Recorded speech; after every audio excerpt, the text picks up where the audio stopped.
Hello. Well, this video is about the basic painting toolkit.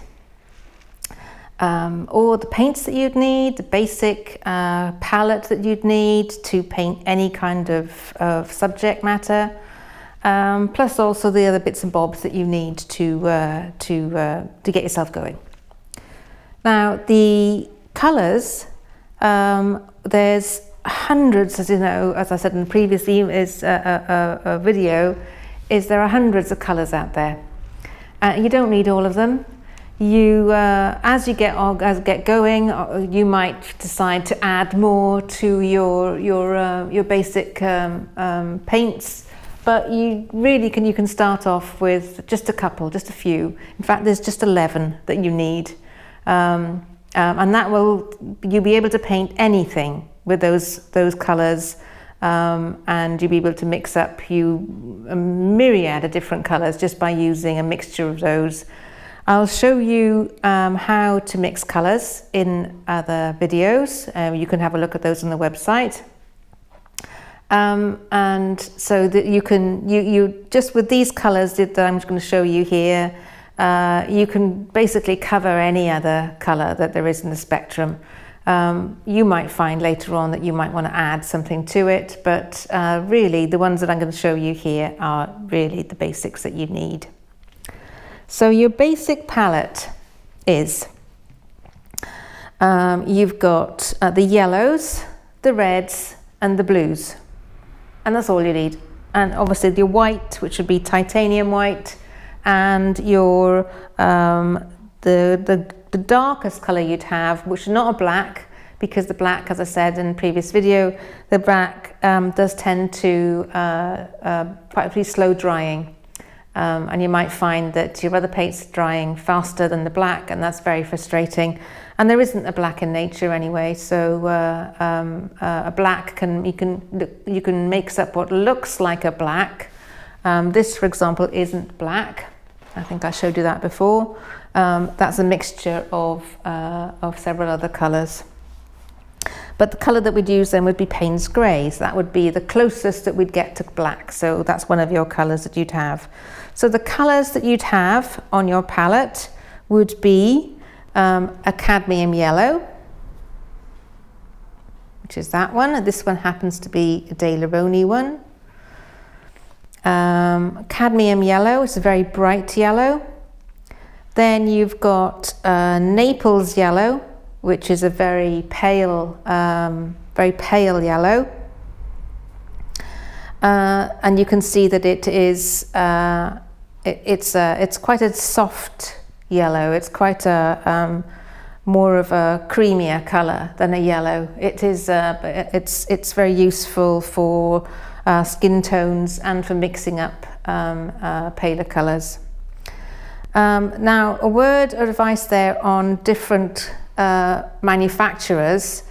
The PBO and the De Laroni and the Winsor & Newton Naples Yellow are different. The tone is slightly different. It depends on the different type of the amount of pigment that they have in the tube.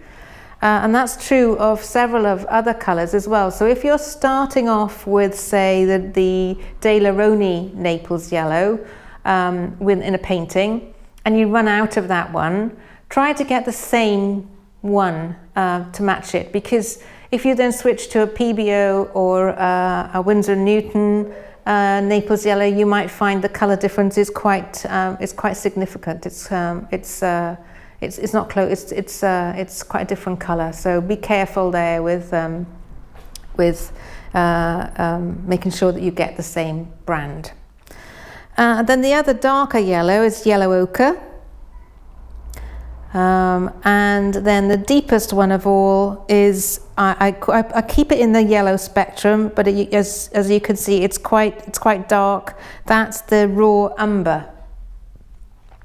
So the raw umber is on the yellow spectrum, and then obviously you use that up to that would be used with the red, alizarin crimson, and a blue to get what looks like a black. So in the red spectrum, we've got cadmium red and also alizarin crimson. And you can see the alizarin crimson is a lot darker than the cadmium red. And the alizarin crimson would be used then in shadows and such like that. It's a lot deeper colour than the cadmium red. Then on the blue spectrum, we've got cobalt blue and cerulean blue. Now, cerulean blue is another one of those that you need to be a little bit careful of because the colour does differ from manufacturer to manufacturer. This one here is the Winsor & Newton Winton colour, cerulean blue. But if you went to PBO or the Daleroni, you'd find that the cerulean is a different shade again. So you want to be a little bit careful there. As I said, the same with the other one. If you're starting off with one brand, keep the same brand on the same painting. Otherwise, you might find that there's a colour difference. The other one is a good one to have is something called Prussian blue. It's a very deep dark blue, and I choose this one over ultramarine blue.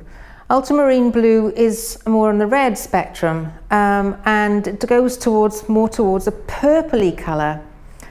So Prussian blue sticks to a true blue, I would say, but a very dark blue. So Prussian blue, and then the other one would be, as I said, Payne's grey and titanium white. So there's 11 colours there.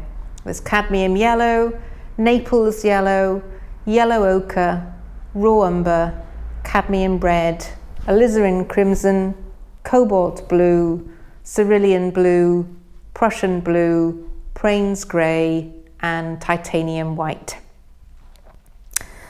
And that's all you need.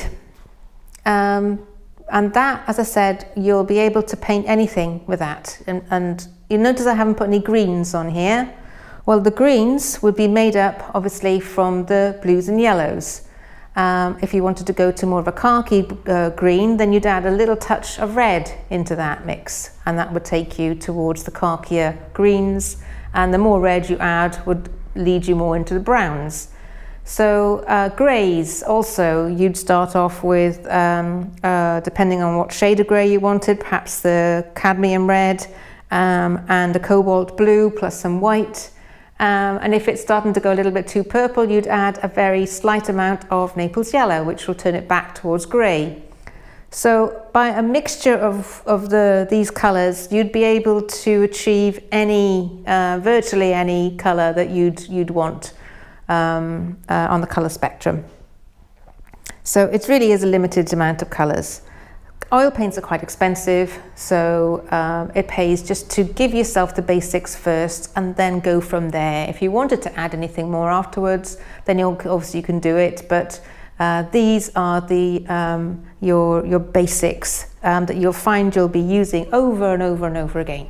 So these are the ones that you're going to be needing. So the other things that you need obviously are your mediums. So a low odour solvent such as Santador, the linseed oil, and go for one that is a more of a clarified one or a refined one, a lighter coloured one, so that it doesn't interfere too much with your paler colours that you mix up. You can also use, as I said before, you can use a sapphire oil or a poppy oil or a walnut oil, but linseed oil is the cheaper one and the most readily available, so go for that. You'll obviously need a palette. Now the palettes, this one is plastic, and you'd hold it like that with your thumb through the hole in the centre and your fingers splayed out. If you hold it like that, then you're giving stability to all the rest of the palette. So you'd hold it like that. And the other thing you'd need is a palette knife. And there's a range of different palette knives, as I showed you in a previous video, and you'll find one that you're most comfortable with for mixing up. So the palette actually, it doesn't have to be plastic. This one's clear plastic. You can get them opaque white, or also very useful if you've got the space for it and you've got somewhere where you can have a permanent place to paint, then a very good alternative is glass. a piece of shatterproof glass taped to the top of a table. That's a fantastic palette for you to use for mixing up your colours, and an alternative to plastic. So you can have that. And the other thing obviously is your white spirit, as I said before, your rubber gloves for cleaning, the kitchen roll obviously, and your baby wipes for keeping your hands clean. But one other thing is something called a marl stick. Now this is a marl stick. It comes from the Dutch marl stock, which means painting stick. And that's one that I bought in an art shop. They tend to be a little bit expensive. So, and this is one that you can take apart, and so it's more mobile. You can use it as a shorter and the longer handled version. But if you don't have the budget for that, then you can make one up yourself. This is one that I made up, and I use for the students here. This is just a garden rod that you use to prop up your plants in the garden. So this is plastic, or it could be wood. And then I've taped on the top an old sock filled with cotton wool, taped to the top. And what the marl stick is it's to steady your hand. So if you find that you're painting and your hand is a little bit unsteady, then the marl stick is what you'll use to help to steady your hand. So if, for example, you're holding the stick like this, so this part goes onto the canvas or onto your support, whatever, and then your hand with your brush rests on the stick like that, so that you steady your hand, and this arm is taking the weight rather than you like that and you're a little bit wobbly. Then you can rest your arm on the stick, and you find that you can paint quite steadily and do the straight lines or whatever you're going to do. So that's obviously also very useful. So your marl stick. And then finally, a couple of things that are really useful that I've found over the years to be very beneficial when you're painting is something that's really quite simple. Now I've got here an old mug with some rice in it, and that's fantastic for standing your brushes in, so that the paint doesn't get messed up one after the other. And also palette knife, the whole lot can go in there, and that keeps your brushes nice and clean and separate, especially if they've got plenty of paint in them. So an old mug with just some ordinary basic rice in it, dry rice in it.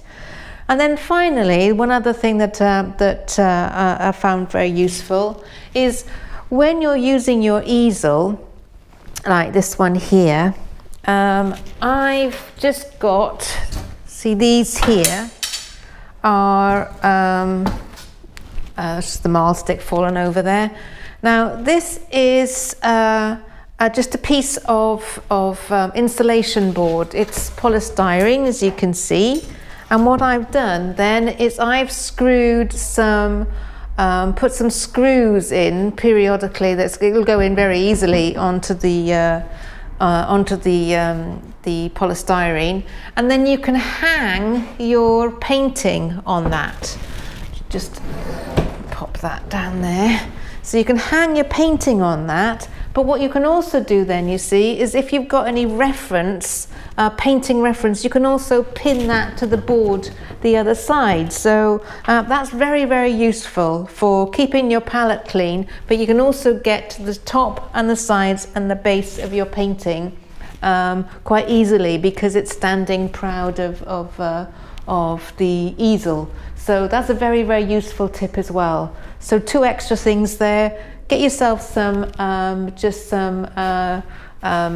offcut, or go to a DIY store and ask them to cut down a piece of insulation board for you.